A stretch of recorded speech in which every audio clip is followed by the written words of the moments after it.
in the revised 2006 curriculum, an ethics course was proposed for non-Muslim students or the minorities in fulfillment of Article 22 of the Constitution.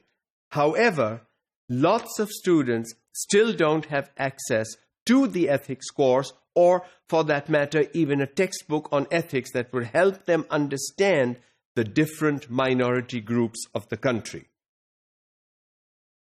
Pakistan and social studies textbooks are rife with negative comments regarding India and Great Britain, but Hindus are often signaled out for particular criticism in text and in interview responses together with the Ahmadis. Because these people are seen as minorities and not seen to be really an integral part of the nation, this happens. It should not. The minorities are a contributing piece to Pakistan's entire population. Without the minorities, Pakistan would be incomplete. And our flag, with the 1/4 white stripe on the left, is a clear indication that minorities will exist, will continue to exist in this country. But what are we doing to incorporate those minority groups in the normal life of the nation with the majorities? These people consider themselves Muslims but are not considered so by the Pakistani Constitution. What the Pakistani Constitution says about who is a Muslim may be fine. But then, how do you treat the minority groups? We are not Muslim according to the Pakistani Constitution. That does not make us non-Pakistanis. That makes us non-Muslim Pakistanis.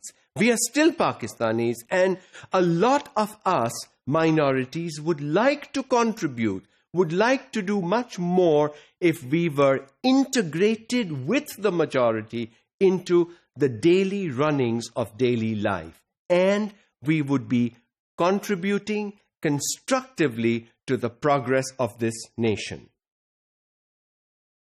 According to the National Commission for Justice and Peace report, government-issued textbooks teach students that Hindus are backward and superstitious, and given a chance, they would assert their power over the weak, especially, and let's just continue, Muslims, depriving them of education by pouring molten lead in their ears. Now, this is not something we want to propagate after 65 some years of being independent. Maybe this was true and appropriate at the time of partition. Maybe that was part of the reason why Quaid-e-Azam Muhammad Ali Jinnah stood for Pakistan and achieved it for us. But today, unless we all, minorities and majority, come and work together, Pakistan will not be on a strong footing. Extensive interviews of public school teachers, these are government school teachers, reveal that they have a limited or contradictory understanding of religious minorities and their beliefs. Now, there are two reasons for that. One, of course, is that when they went to school before they became teachers, they never received this kind of education. So they don't know. And when you don't know, you are better off saying nothing than saying the wrong things.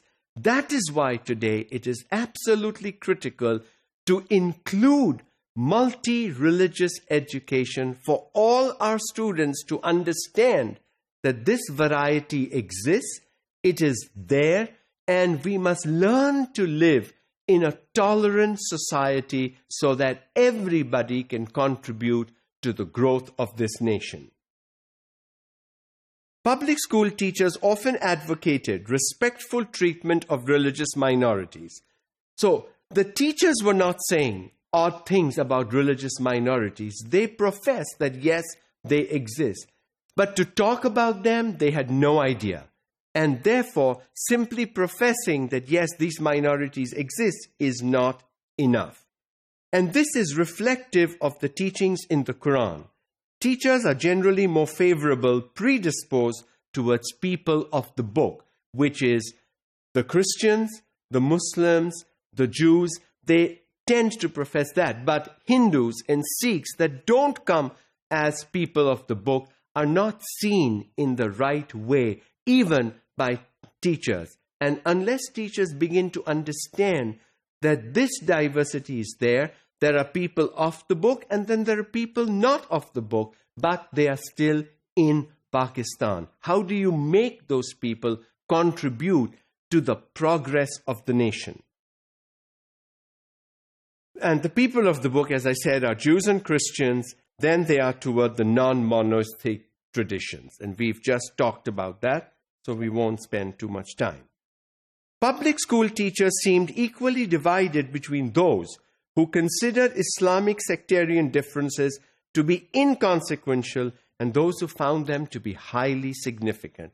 This is the Shia and the Sunni divide. They are all Muslims, but there are teachers who say no, they are different, and there are teachers who say no, they're all Muslims, they should be treated the same. And unless we learn to be tolerant about this, even within the Muslim majority itself, we will not be leading our young people towards a tolerant society where what we would like young people to learn is how do you bring unity among the diversity that exists. Madrasa teachers also demonstrated a stronger sense than their public counterparts that other religions of the book were acceptable, albeit perverted in their modern practice. So even the Madrasa school teachers agree that yes, according to the Quran, the Jews and the Christians are acceptable, but they have perverted, which simply means change their practices from the original practices that they should have been even using today. That may or may not be true. We are not going to get into a religious debate over here. The fact simply remains, whatever we do, how do we make our teachers understand that there is this diversity? You can't turn a blind eye. You can't say this doesn't exist. This exists. How do we teach then our young people to live in harmony in what today is known as interfaith harmony?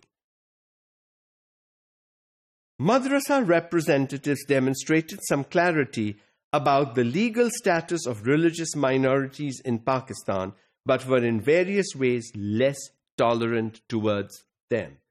So there are also these people who understand that yes, these religious minorities exist, but they are not tolerant of their beliefs, their practices, and what they do.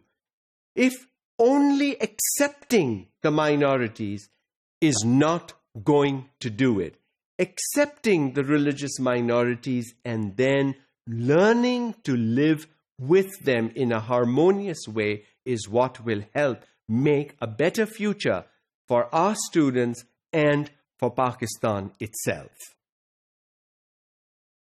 Most likely because of the lack of exposure to them due to the homogeneous nature of the madrasas. Because madrasas only take in Muslim students and teach them teachings and educate them based on the Quran, the life of the Holy Prophet, peace be upon him, and only the hadiths and those kinds of things, only talk about religious Islamic history and those kinds of things. They are not exposed to religious minorities outside. Even if they know they exist, they never mix with them, they never interact with them, they never have anything to do with them, and therefore are not able to help these young children learn how to live together with this mixture of minorities around them. Students also were interviewed, and both from the public and madrasa education systems reported being encouraged in many ways to respect non-Muslims, but both subscribed to misinformation regarding the non-Muslim beliefs and practices. So again, at least some teachers in the government sector and in the madrasa schools were telling young people about the minorities. But that is not enough, because what they were telling was probably not the right thing. So one teacher in one school was saying something, another teacher in another school was saying something, and that was not helping. There was no unified thing. There was no universal teaching about minorities that was happening in these systems. While public school students held more complex views of religious minorities based on their actual exposure to them, most madrasa students could only opine in the abstract. Because madrasa students are only all Muslims, while in the government schools there might occasionally be a minority student, the government school students were more open to the acceptance of the minorities than the madrasa students were.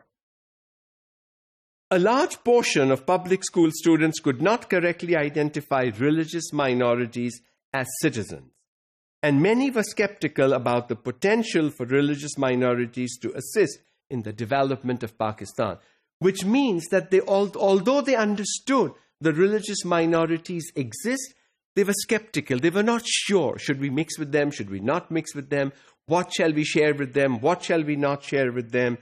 And they were also skeptical about, will they really contribute to Pakistan's progress and future?